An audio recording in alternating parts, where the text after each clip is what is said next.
Nuestra Señora del Encuentro con Dios, Canal 27, el canal católico de Arequipa, presenta La Voz del Pastor.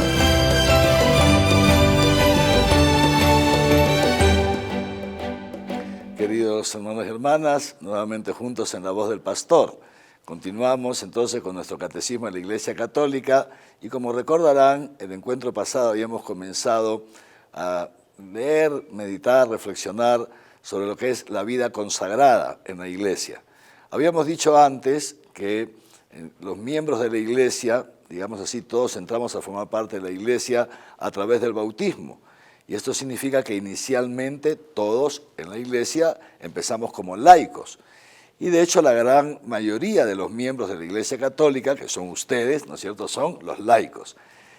A partir de ahí Dios elige a algunos, decíamos de estos miembros, algunos varones, para llamarlos o llamarnos a un servicio muy específico que es el ministerio ordenado. Es decir, a través del sacramento del orden, Dios, algunos, digamos, nos da una gracia especial para el servicio de la Iglesia y estos son los diáconos, los sacerdotes o presbíteros, que es el nombre más adecuado, y nosotros los obispos, todos servidores en virtud del sacramento del orden que hemos recibido.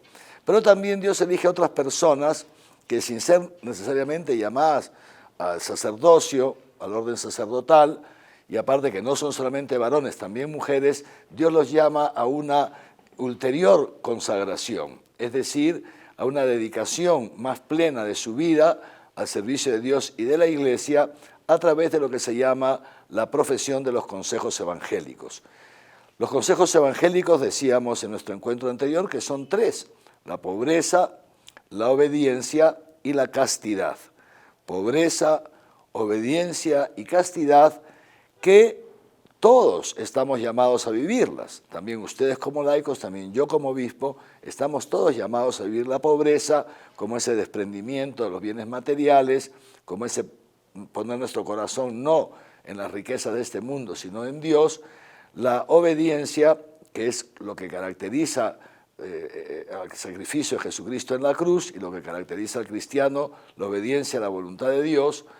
Y, por supuesto, también la castidad, que no es solamente para los célibes, sino también, decíamos, para los casados, que incluso en sus relaciones de intimidad conyugal están llamadas a vivirlas y expresarlas dentro del orden propio de la castidad, es decir, usando, en el caso de los casados, usando, ¿no es cierto?, la relación íntima dentro del orden mismo de la naturaleza y para la cual Dios nos la creó. Y nosotros, los que tenemos el sacramento del orden, o también aquellos que profesan los consejos evangélicos, el consejo evangélico de castidad, entonces estamos llamados a vivir la castidad en el celibato, es decir, sin tener vida conyugal.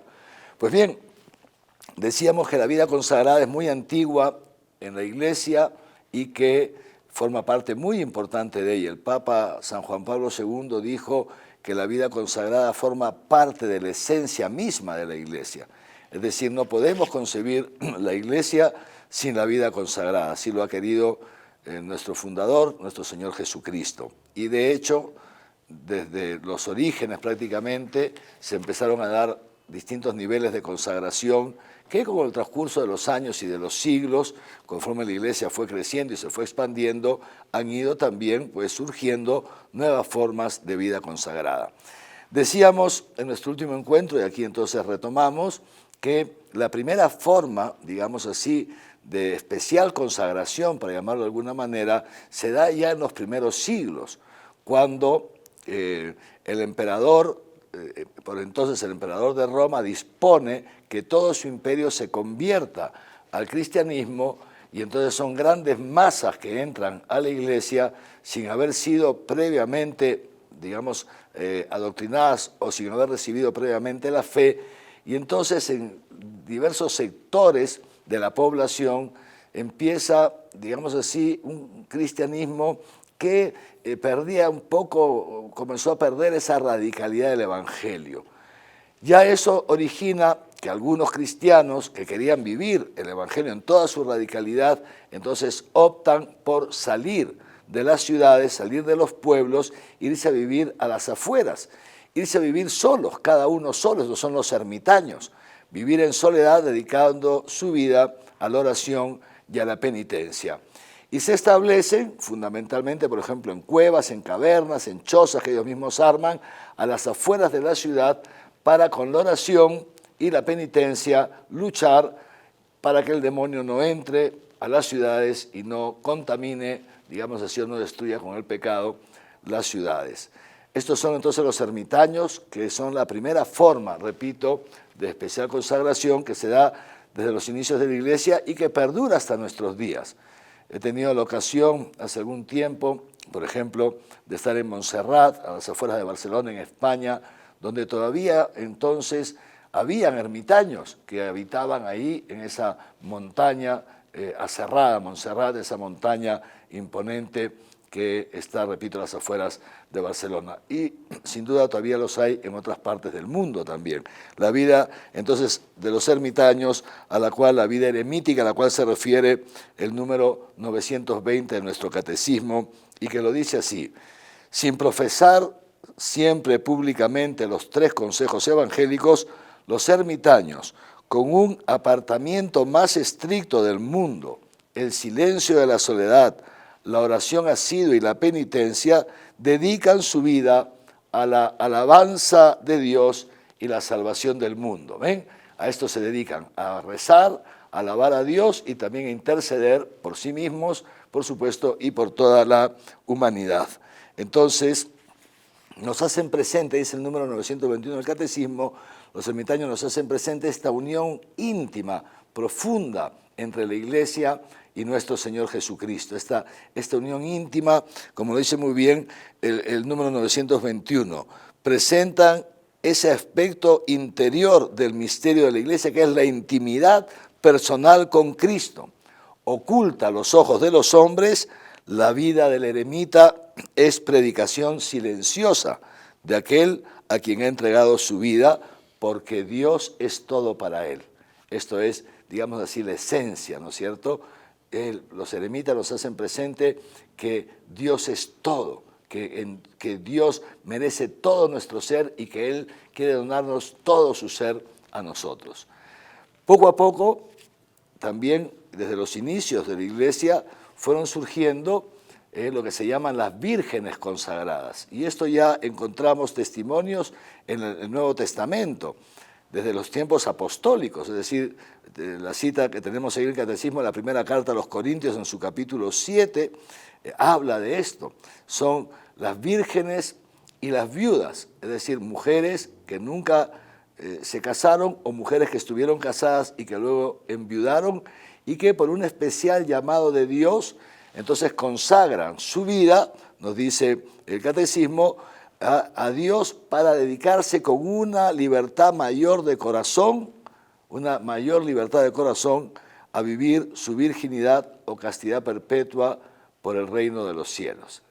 Entonces, fíjense qué bonito, mujeres solteras que nunca se han casado o mujeres viudas que sienten esta llamada, hace una especial consagración y es muy bonito porque en las diócesis se abre, ¿no? Lo que se llama el orden de las vírgenes. Y entonces aquellas mujeres que sienten esta llamada se presentan ante el obispo, se les explica bien en qué consiste esta vida, esta consagración, y se les prepara, se les forma a través de un tiempo, y al final, a través de un rito litúrgico muy bonito, se les incorpora al orden de las vírgenes, y de esa manera quedan constituidas, dice el Catecismo, como un signo trascendente del amor de la Iglesia hacia Cristo, fíjense. Así como los ermitaños nos hacen presente esa intimidad entre la Iglesia y Cristo, esa unión íntima, entonces las vírgenes nos hacen presente ese amor de la Iglesia hacia Cristo y esa unión a la que todos estamos llamados con Cristo por toda la eternidad. Esa unión esponsal. ¿Por qué Fíjense qué bonito el consagrar, que una mujer se consagre como virgen, significa que realiza con Cristo unas bodas místicas, es una cosa bellísima, ¿eh?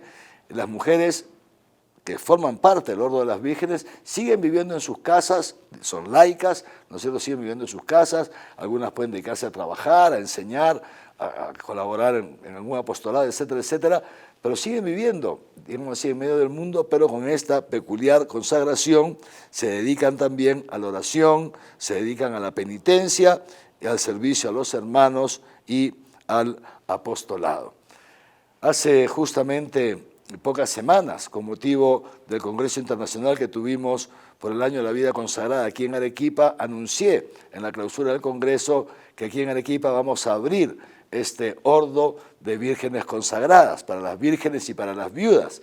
Y les decía que abriremos este ordo antes de fin de este año, porque en Arequipa nunca lo ha habido, fíjense ustedes, nunca ha habido este ordo de vírgenes consagradas, y entonces nosotros queremos también acoger a todas esas mujeres, sean jóvenes o adultas, incluso algunas ancianas también, que sienten esta especial llamada de Dios a consagrarse de esta manera por lo que le queda el resto de sus vidas, una consagración tan bella. Estemos atentos entonces para que aquellas mujeres que ya van sintiendo esta llamada estén atentas, porque haremos una convocatoria, Dios mediante, antes de finales de este año para abrir nuestro ordo de vírgenes en Arequipa. Ya conforme van pasando los tiempos, van pasando los años y los siglos, surge también en la Iglesia lo que hoy día conocemos con el nombre de la vida religiosa o los institutos religiosos. ¿En qué consisten los institutos religiosos? Son personas, varones o mujeres, que profesan estos tres consejos evangélicos, pero que además de profesar la obediencia, la pobreza y la castidad, se reúnen para vivir juntos estos consejos evangélicos y por lo general en torno a un carisma específico, es decir, a través de un medio específico y con una finalidad específica, es lo que conforma el carisma, que es inspirado por Dios a través del Espíritu Santo. Normalmente, ¿qué es lo que hace Dios? Elige a una persona, ¿no es cierto?, y le inspira el crear una nueva realidad eclesial, un instituto de vida religiosa, y es Dios el que lo va iluminando, lo va guiando, le dona a esta persona ese carisma, lo que se llama el carisma fundacional, y rápidamente hace que en torno a esta persona surjan otras que se sienten atraídos también por este carisma. Todo es obra del Espíritu Santo, y así poco a poco van naciendo los diversos institutos religiosos.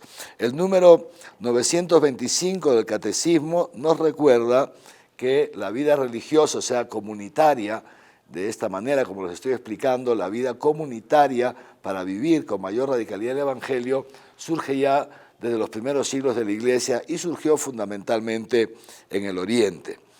Ahora ya poco a poco se ha ido extendiendo, a través de los siglos la vida religiosa ha ido tomando su propia fisonomía, ¿no? Y han ido surgiendo distintas zonas religiosas que muchos de nosotros conocemos. Por ejemplo, los dominicos, los franciscanos, los jesuitas, las canonesas de la cruz, las esclavas, en fin, son tantísimos que no podríamos hacer, ¿no es cierto?, toda la relación de institutos de vida consagrada que seguramente ustedes y nosotros también conocemos. Entonces, fíjense lo que dice el Catecismo, el número 926. Esta vida religiosa, esta especial forma de consagración para vivir los consejos evangélicos en una vida comunitaria, nace del misterio de la Iglesia. Es un don que la Iglesia recibe de su Señor y que ofrece como un estado de vida estable al fiel llamado por Dios a la profesión de los consejos evangélicos. Y de esta manera la Iglesia manifiesta a Cristo en este servicio, porque la vida religiosa está orientada fundamentalmente al servicio, también al prójimo, y entonces hace presente el amor de Dios hacia el prójimo, pero al mismo tiempo hace presente a la Iglesia como la esposa de Jesús, nuestro Salvador. Y de esa manera santifican con su vida, con su oración y con su trabajo y su apostolado, se van santificando ellos mismos y van santificando a la Iglesia y a toda la humanidad. Todos los miembros de los institutos de vida religiosa, los institutos religiosos, sean varones o mujeres, en el apostolado que realizan, están llamados, y de hecho para eso Dios los ha suscitado, para colaborar con la Iglesia en la misión salvífica que Dios le ha encomendado. Y en consecuencia para ser colaboradores estrechos del obispo diocesano, junto con los sacerdotes y con otros agentes pastorales, los religiosos y religiosas están llamados a ser de los más estrechos colaboradores con el obispo y a insertar su apostolado y su carisma dentro de lo que se llama la pastoral de conjunto de la diócesis en la cual se encuentran, digamos, sus casas religiosas. Finalmente, también tenemos lo que se llaman los institutos seculares y las sociedades de vida apostólica. De ellas hablaremos en nuestro próximo encuentro. Son otras formas de vida consagrada, muy buenas también, que se diferencian de los institutos religiosos por distintos aspectos, pero que, al igual que los religiosos, al igual que las vírgenes, al igual que nosotros los sacerdotes, los obispos, los eremitas, todos estamos llamados a participar en esa misión de la Iglesia. Es decir, a través de distintas formas de vida consagrada, Dios quiere hacer presente su amor, no solamente al pueblo fiel, sino también a aquellos que todavía no conocen a Dios, y quiere hacer presente ese amor con hechos, con actos y con formas muy concretas. Pidamos pues al Señor por todas esas formas de vida consagrada que existen en nuestra arquidiócesis. Pidamos al Señor también por ese ordo de vírgenes que vamos a abrir próximamente, para que el Señor sostenga, fortalezca en la fe, en el amor y en la esperanza a todos nuestros consagrados y consagradas, y para que cada vez puedan ser una imagen más transparente, más brillante de ese gran misterio de amor que Dios nos ha manifestado en su Hijo Jesucristo. Que los bendiga Dios Todopoderoso, Padre, Hijo y Espíritu Santo, y que su bendición les acompañe siempre. Amén.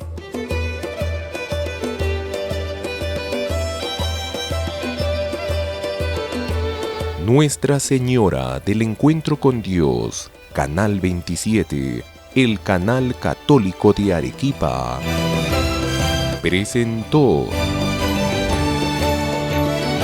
La voz del pastor.